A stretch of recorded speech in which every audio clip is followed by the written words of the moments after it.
To help promote mental health and digital wellness, TikTok has added a couple new well-being features to their app. I'm Jessica from TechBoomers.com, and in this video, I'll be showing you the new well-being features on TikTok. Now let's get started.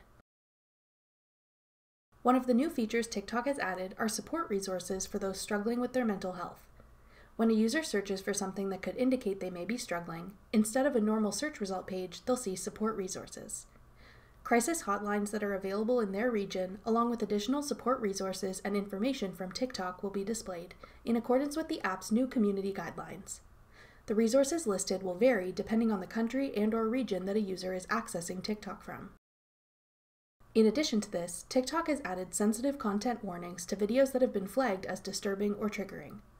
When content has been flagged, users will have to opt in on the sensitive content warning screen in order to view the video. If they do not wish to view the content, they can simply select Skip Video.